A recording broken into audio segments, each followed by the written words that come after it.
Hey guys WhatsApp, আজকের এই ভিডিওতে আমরা কথা বলবো ইউদ্রা বলে একটা সিনেমা আসছে। তো সেই সিনেমার একটা ট্রেলারটাকে নিয়ে। তো এই সিনেমায় অভিনয় করেন সিদ্ধান্ত চতুর্বেদী এবং অভিনয় করেছেন মালাবিকা মোহনান, যিনি এর আগে মাস্টার সিনেমা অভিনয় করেছিলেন।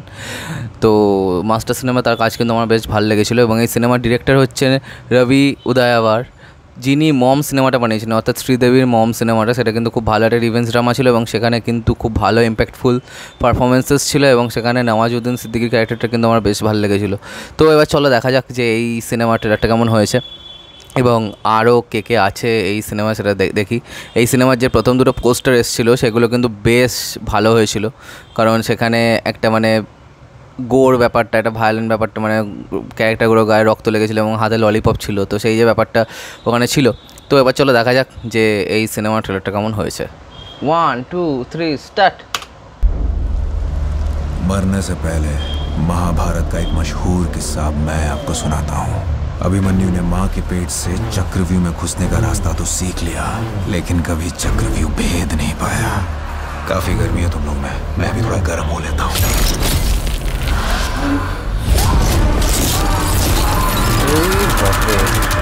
आपको लगा कि मैं अभिमन्यु हूँ, मैं उसका बाप हूँ अर्जुन।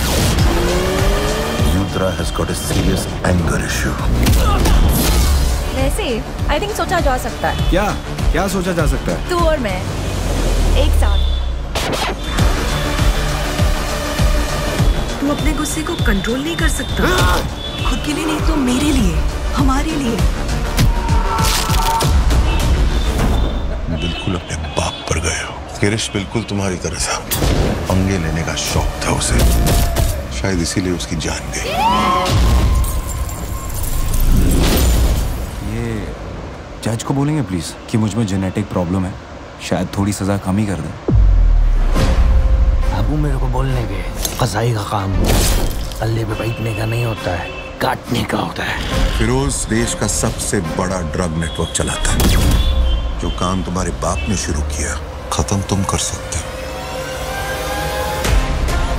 अभी अपना माल मेड इन चाइना हो गया। फिरोज उनसे 5000 किलो कोकेन खरीद रहा है।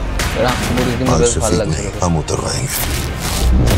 एक बार मौका दीजिए, मैं लेके आता हूँ ना उसे आपके पास।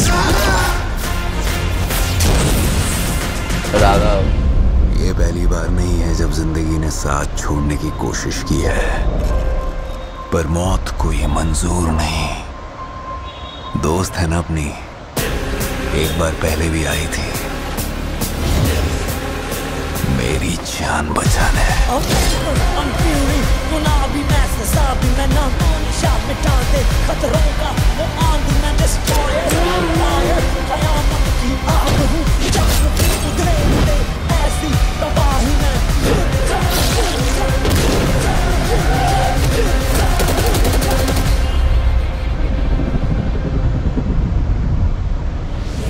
कौन है बे? क्या चाहता है? जानना चाहता हूँ लोग मरने से पहले ऐसे बेवकूफ़ी भरे सवाल क्यों पूछते हैं।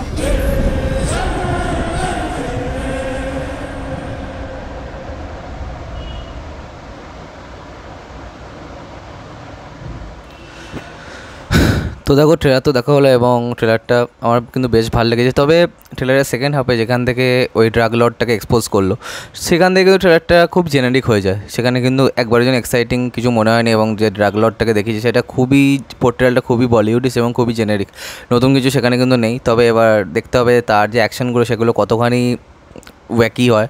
এবং অন্যদিকে যদি আমি বলি রাঘব জুয়ালের কথা, তাকে কিন্তু দেখে বেশ ভালো লেগেছে, কারণ তাকে কিল সিনেমা দেখি তার একটা 2.0 রাঘব 2.0 আমরা দেখতে পাচ্ছি। সে পুরো তার যে কমেডিয়ান ধাঁচটাকে ভেঙে এই যে কাজ করছে, এগুলো কিন্তু রিয়েলি কমেন্ডেবল। তবে এই যে এন্টায়ার পিসটা পুরোটা, যে সিদ্ধান্ত চতুর্বেদীর প্রেজেন্সটা কিন্তু ট্রেলারে খুব ভালো লেগেছে। হ্যাঁ, মালবিকা মোহনানের সেরকম কিছু আমরা দেখতে পাইনি এবং রাম কাপুরকে কিন্তু বেশ ভালো লাগছে। তাকে একটা বেশ সিরিয়াস চরিত্র দেওয়া হয়েছে। তিনি একটা খুব ভালো অভিনেতা, কিন্তু তাকে খুব বাজেভাবে ওয়েস্ট করা হয় বারবার, ঠিক আছে। এবং অন্যদিকে যদি আমি বলি যে গাজরাজ রাওকে এখানে সেভাবে দেখা যায়নি এবং যে এখানে যেরকম ডায়ালগ আছে সেগুলো কিন্তু বেশ ভালো, সেগুলো কিন্তু বেশ এফেক্টিভ। পার্টিকুলারলি প্রথমে যে ডায়ালগটা, হ্যাঁ, সেটা কিন্তু খুবই একটা ক্যারেক্টারের মধ্যে কিন্তু আলাদা ডাইমেনশন এনে দেয়। তো সেই যে জিনিসটা বেশ ভালো লেগেছে। আর এখানে যে ডিরেক্টর, আমি আগেই বললাম তিনি মম সিনেমাটা বানিয়েছিলেন, তো তিনি খুব ভালো রিভেঞ্জ ড্রামা এবং এরকম বানাতে পারেন এবং সেই ক্ষেত্রেই একটা মানে এক্সপেকটেশন কোথাও না কোথাও থেকে গেছে। তো এবার চলো দেখা যাক যে আলটিমেটলি এই সিনেমাটা কেমন হয়। সিনেমাটা খুব তাড়াতাড়ি আসছে।